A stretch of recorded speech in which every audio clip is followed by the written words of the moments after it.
오늘부터 수요 예배 때 빌립보서를 상고하려고 합니다. 빌립보는 지명이죠. BC 325년에 알렉산더 대왕의 아버지인 필립 2세가 아주 작은 마을을 재건축해서 도시를 짓고 자신의 이름을 따서 빌립보라고 불렀다고 합니다. 남동쪽으로 이렇게 보면은 한 14km 정도 거기에 항구가 있었는데 거기가 네아폴리 항구가 있었습니다. 그래서 이 위치가 지정학적으로는 저 비잔티움과 그 아래에 있는 데살로니가의 한 중간쯤에 위치를 했다고 해요. 그래서 로마 시대 때 이 마게도니아 지역에서 이 빌립보가 굉장히 중심 도시가 되었다고 합니다. 당시 로마에서는 이 빌립보 출신들에게는 시민권을 줬다고 하더라고요. 그러니까 이 지역에 있는 사람들이 자긍심이 굉장히 대단했던 그런 도시가 빌립보였습니다. 우리가 사도행전 16장에 이렇게 보면은 바울이 2차 전도 여행에서 성령의 역사로 이렇게 막으시고 이래서 이제 비두니아 저 위쪽으로 가려고 드로아로 갔는데 그 드로아에서 환상을 보게 되죠. 그래서 그때 마게도니아 사람이 건너와서 우리를 도와달라 하는 그 환상을 보고 바울이 이게 하나님께서 원하시는 거구나, 내 계획과는 다른 거구나 하고 즉각 순종하면서 바다를 건너서 네아폴리를 통해서 빌립보로 갔습니다. 우리가 잘 아는 것처럼 빌립보 성에서 만난 사람이 옷감 장사, 자주 장사라고 했죠. 옛날에는 그 루디아를 만나서 온 집이 구원을 받게 됐습니다. 그리고 그 뒤에 보면 귀신 들린 점치는 여종을 불쌍히 여겨서 그 귀신을 쫓아내는 것 때문에 그게 빌미가 되어서 굉장히 많이 어려움을 당하고 이제 옥에까지 갇히게 됐었죠. 그래서 빌립보에 있는 그 감옥에서 바울과 실라가 옥에 갇히고 찬송하고 기도하는 중에 옥문이 열리고 지진이 나고 해서 하는 그런 사건이 있어서 간수가 막 놀라서 달려오는 그런 이야기를 우리가 잘 알고 있죠. 그러나 그 간수가 결국은 그걸 계기로 해서 예수를 믿고 그 온 집안이 주님께 돌아오는 은혜의 역사가 이 빌립보에서 일어난 일이었습니다. 그렇기 때문에 빌립보는 간수라든지 그 다음에 장사하는 여인이라든지 이런 사람들을 중심으로 세워진 교회였습니다. 바울은 빌립보에서 고난을 많이 받았어요. 그래서 나중에는 결국은 그 밑에 이제 데살로니가로 이렇게 내려가게 되는데 이 빌립보 교회가 갖고 있는 교회사적인 그러한 위치나 이런 것은 굉장한 것이죠. 왜냐하면은 그 바다를 건너서 유럽의 첫 교회를 세우고 그곳을 통해서 이제 점차 그 복음이 전파되었기 때문에 어떤 의미에서는 유럽을 향한 그 전도의 시작점 혹은 전초기지 그렇게 볼 수가 있습니다. 바울이 빌립보 교회를 그렇게 세우고 얼마 되지 않아서 떠나기는 했지만은 바울에게는 굉장히 이 빌립보 교회가 남다른 그런 의미가 있었을 것입니다. 그리고 또 교회도 바울과 굉장히 각별한 관계를 가지면서 그의 사역을 전폭적으로 그렇게 지원하는 그러한 동역을 이루었던 것이죠. 이 빌립보서는 옥중서신이죠. 에베소서, 또 빌립보서, 골로새서 이렇게. 그런데 옥중서신이라는 것은 로마 감옥에서 1차로 투옥되었을 때 그때에 이 빌립보서를 썼다고 전해지고 있습니다. 그래서 빌립보 교회를 향해서 자신의 그런 옥바라지를 해주고 그걸 위해서 에바브로디도를 통해서 헌금도 보내주고 하는 그런 것들에 대한 감사, 교회가 나를 참 염려해 주는구나 하는 그런 것에 대한 감사와 그리고 또 빌립보 교인들이 얼마나 걱정을 하겠습니까? 우리 믿음의 참 아버지와도 같은 분이 그렇게 옥에 있다고 하니까 그래서 그런 것들에 대한 자신의 근황을 다 나타내면서 위로하고 격려하는 그런 목적을 위해서 이 편지를 썼다. 그렇게 볼 수 있는 것이죠. 우리 1절과 2절 잠깐 같이 한번 읽어보십시다. 시작. 그리스도 예수의 종 바울과 디모데는 그리스도 예수 안에서 빌립보에 사는 모든 성도와 또한 감독들과 집사들에게 편지하노니 하나님 우리 아버지와 주 예수 그리스도로부터 은혜와 평강이 너희에게 있을지어다. 예. 이 1절과 2절은 그 당시에 이렇게 잘 통용되던 그러한 형식의 인사말이기도 합니다. 바울이 쓴 서신서가 여럿 있는데 다른 서신서들은 주로 보면은 그 교회에 뭐 문제가 있다든지 아니면 로마서 같은 것은 이제 앞으로 자신의 어떤 사역의 그러한 목적이나 이런 것들을 가지고 혹은 뭐 교리적인 문제를 가르치기 위해서 또 교회의 문제 해결을 위한 이런 목적들을 가지고 쓰여졌다면은 아까 말씀드린 것처럼 빌립보서는 그런 어떤 목적과는 좀 다른 분위기라는 걸 알 수가 있는 것이 편지의 첫 인사말을 보면 알 수가 있습니다.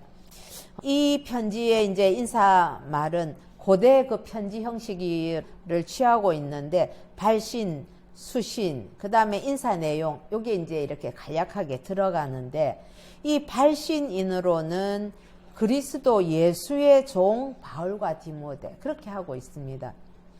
여러분 이 인사말에서 조금 다른 서신서와 무언가 좀 다르다는 걸 혹시 느끼신 분들이 있는지 모르겠습니다.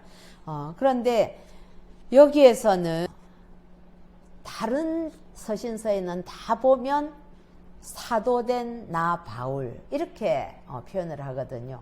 하나님으로부터 사도로 부름을 받았다 하는 것이 그런 것들이 로마서, 고린도 전후서, 그 다음 갈라디아, 에베소, 골로새, 디모데서 다 보니까 제가 오늘도 일일이 다 찾았는데 다 거기에는 자신의 사도에 대해서 사도성에 대해서 이제 딱 드러내는 건데 이 빌립보서만큼은 종된 내가 예수 그리스도의 종이다 하는 것으로 자신을 드러내고 있는 것을 보면 다른 서신서들과는 좀 다른 목적으로 써줬구나 하는 걸 알 수가 있죠. 여기 이 디모데는 2차 전도 여행에서 더베와 그리고 루스드라 지역에서 바울 일행과 합류를 한 아주 신실한 그리스도인이었죠. 그런데 이제 앞으로 보면은 2장에 이 디모데를 빌립보 교회에 파송할 계획을, 의견을 이야기를 합니다. 그래서 그런 걸 위해서 이렇게 또 발신자를 자신과 더불어서 디모데도 함께 내는 것을 알 수 있고요. 그 다음에 받는 수신자를 성도와 또한 감독들과 집사들 이렇게까지 한 거 보면 그동안에 처음 자식이가 교회를 설립하고 했을 때보다는 교회가 여러 가지 직제를 갖추고 있는 것으로 봐서 빌립보 교회가 어느 정도 성장했다는 것을 알 수도 있고요. 그 다음에 이 에바브로디도를 통해서 헌금을 보내고 할 때에 아무래도 교회의 지도자들인 감독이나 집사들이 참 여러 가지로 헌신을 하지 않았겠습니까? 아마도 그런 것들을 감안하고 그런 내용들을 알고 직분을 그렇게 거명한 것으로 보기도 합니다.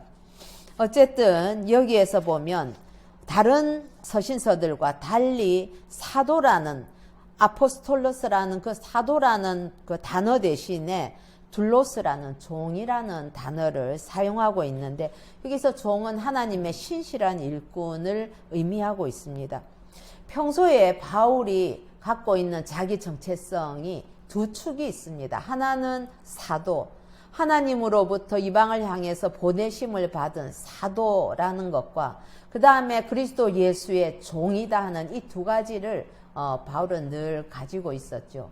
그래서 다른 서신서들은 어떤 교회에서는 자꾸만 바울의 그 사도성에 대해서 이의를 제기하는 자들이 나오고 이랬기 때문에 더 강조를 하는 의미에서도 사도성을 항상 이야기를 한다면 이 빌립보 교회를 향해서는 사도라는 것을 굳이 거명할 필요가 없고 지금 이 편지의 성격도 그걸 말하고자 하는 것이 아니라는 것을 우리가 알 수가 있지요.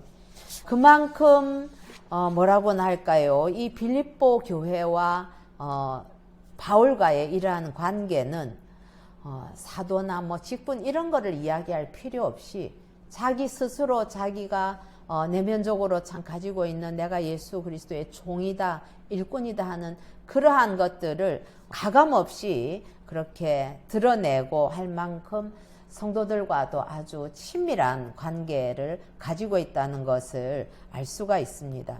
자, 그렇다면은 이 편지를 왜 썼는지 또 우리 3절부터 5절까지 같이 한번 읽어보십시다. 시작.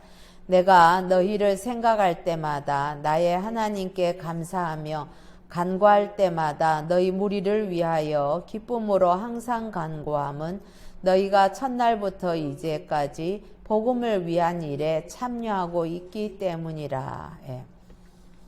빌립보서는 이 4장밖에 안 되는 짧은 서신서인데 그 안에 14번이나 기쁨 혹은 기뻐하다 이 단어를 사용하고 있을 정도입니다. 예. 그러니까 빌립보서를 기쁨의 서신이다. 그런 표현을 하기도 하는지요. 그런데 여러분 이 바울이 빌립보서를 쓰고 있는 곳이 어디겠습니까? 그거는 감옥에서 쓰고 있는데도 죄수로 그렇게 자유롭지 못한 상황에서 고통당하는 상황에서 쓰고 있음에도 불구하고 바울은 빌립보 교회를 향해서 기뻐하라, 또 기뻐하고 기뻐하라, 또 그들로 인해서 내가 참 기쁨이 된다는 이런 기쁨에 관한 표현들을 굉장히 많이 표현하고 있습니다. 그것은 바로 바울이 말하는 이 기쁨이나 감사는 환경이나 상황을 초월한다는 것을 우리에게 가르쳐 주고 있는 것이죠. 저는 개인적으로 그리스도인의 표상으로 기쁨을 아주 중요하게 생각을 합니다.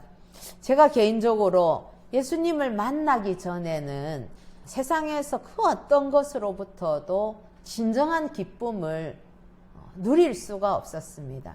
예, 세상 모든 것이 다 무의미하고 허무한데 그 어떤 것도 제게 기쁨을 주지를 못했거든요. 그런데 우리 주님을 만나고 나니까 기쁨이 정말 물밀듯이 밀려오는 그래서 또 너무 감사한 것은 이 주님과의 이 은밀한 기쁨은 그 누구도 빼앗아갈 수 없는 것이 바로 기쁨이더라고요.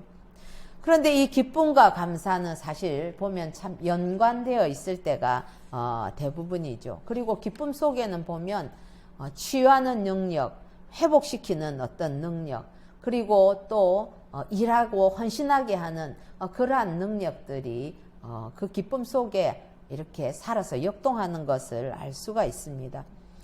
바울은 빌립보 교회를 생각할 때마다 그렇게 감사하고 기뻐하면서 기도했다고 오늘 말씀에서 전하고 있습니다. 왜냐하면 빌립보 교회는 처음 예수를 믿을 때부터 계속해서 변함없이 복음을 위해서 그렇게 일하고 있기 때문이라고 이야기를 하는 것이지요. 우리도 누군가를 전도했을 때에 그 사람이 항상 또 다른 이들을 전도하고 있고 하나님 나라를 위해서 헌신하고 있다는 그런 소식을 들으면 그게 얼마나 큰 기쁨과 감사가 되지 않습니까? 사도 바울은 오죽했을까요? 예, 처음 이 생각할 때마다 그 유럽에 가서 첫 세운 교회의 교우들과 그 교회가 아름답게 주의 일에 헌신하고 봉사하는 것을 들을 때마다 늘 기쁨과 감사가 넘쳤다는 것을 알 수가 있습니다. 이들은 처음에 빌립보 도착해서 복음 전할 때부터 루디아를 생각해 보면 루디아는 자기 집에 막 강권해서 머물게 하지요. 그런 뜨거움이 있었고 또 고린도후서 11장 9절과 그리고 또 빌립보서 4장 16절에서 18절 보면 바울이 그 2차 전도 여행할 때에도 이 교회가 에바브로디도 편에 헌금을 보낸 그러한 기록이 있습니다. 그런 것들에 대한 바울의 깊은 감사의 마음을 표현하고 있는 것이죠. 어쨌든 이 바울과 빌립보 교회는 물리적으로는 떨어져 있지만은 그리스도의 사랑 안에서는 늘 하나로 밀착되어 있었다는 것을 우리가 알 수가 있습니다. 사랑하는 성도 여러분, 복음을 전하기 위해서는 성도들이 함께 일해야 됩니다. 예. 사역자만 일하는 것 아니고요. 우리 성도들도 항상 함께 일해야 되는 것이지요. 그리고 어려움이 생겨도 상황이 좀 나빠져도 결코 포기하지 말고 지속적으로 해야 될 것입니다. 그럴 때에 서로에게 큰 기쁨을 주게 됩니다. 이번에 다녀가신 아프간의 다니엘 에스더 선교사님, 정말 우리가 하나님 나라를 위해서 함께 늘 기도하면서 적지만 우리가 또 함께 동역하게 되었을 때에 우리가 만나니까 얼마나 기뻐하고 감사하고 서로에게 격려가 되는지 오늘도 어젯밤에 떠나시면서 메일을 넣으셨더라고요. 그래서 참 그 메일을 주고받을 때마다 참 마음이 늘 뜨겁습니다. 선교에 동참해서 이렇게 기쁨을 누리는 것은 이거는 해본 사람만이 누릴 수 있는 특별한 은혜인 것이지요. 열린문 복음 선교회의 후원자 중에 보면 양 집사님이라는 분이 계십니다. 그런데 이분은 특별히 자기가 그 시골 교회 출신인데 자기는 어려운 그 시골 교회나 개척교회 목회자들을 보면 그렇게 긍휼한 마음이 있다고 하더라고요. 그래서 이분이 자기 월급도 쪼개고 또 열심히 일하고 해서 그거를 가지고 그렇게 어려운 목회자들을 조금씩 돕는 그런 일들을 하더라고요. 우리 선교에서 하는 걸로 그렇게 연결을 해서 지금도 변함없이 하고 계시는데 이거는 정말 선교에 동력하는 것은 해본 사람만이 그 기쁨의 깊이를 알 수 있을 것입니다. 이제 우리 6절에서 8절까지 한번 제가 읽어보겠습니다. 너희 안에 착한 일을 시작하신 이가 그리스도 예수의 날까지 이루실 줄을 우리는 확신하노라. 내가 너희를 위하여 이와 같이 생각하는 것이 마땅하니 이는 너희가 내 마음에 있음이며 나의 매임과 복음을 변명함과 확정함에 너희가 다 나와 함께 은혜에 참여한 자가 됨이라. 내가 예수 그리스도의 심장으로 너희 무리를 얼마나 사모하는지 하나님이 내 증인이시니라. 예. 빌립보 성도들의 그 복음에 대한 참여가 정말 바울에게 큰 기쁨이 되었다는 것은 설명이 참 더 이상 필요하지 않습니다. 그런데 바울이 정말로 크게 기뻐했던 이유는 하나님의 신실하심 때문이었습니다. 우리 6절에서 보면 너희 안에서 착한 일을 시작하시니 이렇게 했을 때 이 착한 일에 대해서 칼빈이나 또 많은 신학자들은 단지 이거를 사역을 돕는 그 일이 아니라 이것은 빌립보 성도들에게 시작하신 구원의 사역, 하나님께서 하신 그 구원 사역을 그리스도 예수의 날까지 온전히 이룰 거라는 것에 대한 확신을 갖고 있는 것으로 그렇게 해석을 하는 것이 합당하다고 합니다. 그렇습니다. 바울은 하나님께서 착한 일, 선한 일, 아주 훌륭한 일, 즉 그들을 구원하는 일을 시작하시고 주님 오시는 그날까지 이루신다는 것에 대한 고백을 하고 있는 것이지요. 동력의 핵심은 그래서 그 가운데 동력하는 가운데 계신 하나님을 함께 바라보는 것이라고 저는 생각을 합니다. 사실 인간적인 노력으로 이렇게 이루어지는 어떤 협력이나 이런 것은 잠시 지속되었다가 어떤 이해관계에 따라서 변할 수도 있고요. 또 신앙적인 열심을 따라서 처음에는 뜨겁게 시작했다가도 성숙하지 못한 모습으로 때로는 서로 실망하고 상처를 줄 수도 있습니다. 그러나 우리를 그리스도 안에서 함께 부르시고 서로의 약함을 넘어서게 하시고 또 성장하게 하시는 그 하나님을 바라본다면 그 동력은 깊어질 수 있는 것이지요. 예, 그리고 인간적인 어떤 결함이나 부족이나 이런 것들을 뛰어넘어서 함께 하나님을 바라보면서 하나님의 나라를 이루어 간다면 그거는 인간이 가지고 있는 어떤 연약함이나 불완전함이나 이런 것들을 뛰어넘어서 하나님의 뜻을 이루는 그러한 아름다운 동역이 될 수 있다고 생각을 합니다. 바울은 빌립보 성도들의 삶을 이끄시는 그 하나님을 보면서 기뻐했고 또 그분 앞에서 그들을 품고 사랑하면서 기도했습니다.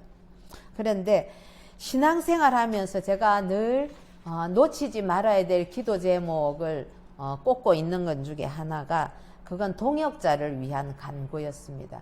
우리가 긴 시간 이 땅에서 주님의 부르심을 받고 제자로서의 삶을 살고 주님 앞에 갈 때까지 혼자서는 참 그 길이 너무 힘들 것 같아요. 그러나 하나님께 그래서 좋은 동역자를 주십시오 하는 기도를 늘 놓치지 않으려고 했는데 정말 하나님께서 은혜를 주셔서 함께 하나님 나라를 섬길 신실한 동역자들을 늘 붙여주셔서 제가 참 주님 만난 이후로 이렇게 사역을 통해서도 크게 기쁨을 누리게 되었습니다. 아무리 유능한 선교사 혹은 사역자라도 혼자서는 하나님 나라를 세워갈 수가 없습니다.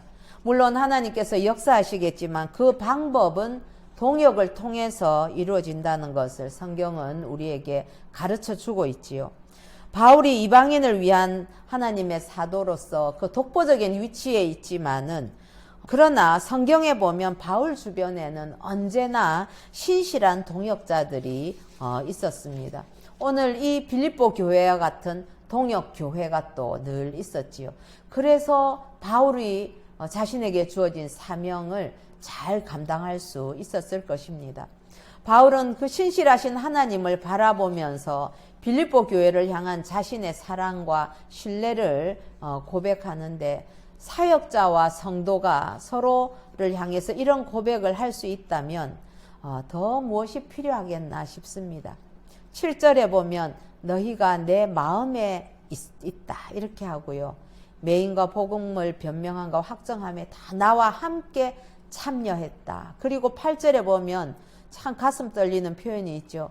내가 예수 그리스도의 심장으로 너희 무리를 얼마나 사모하는지 하나님이 내 증인이시니라.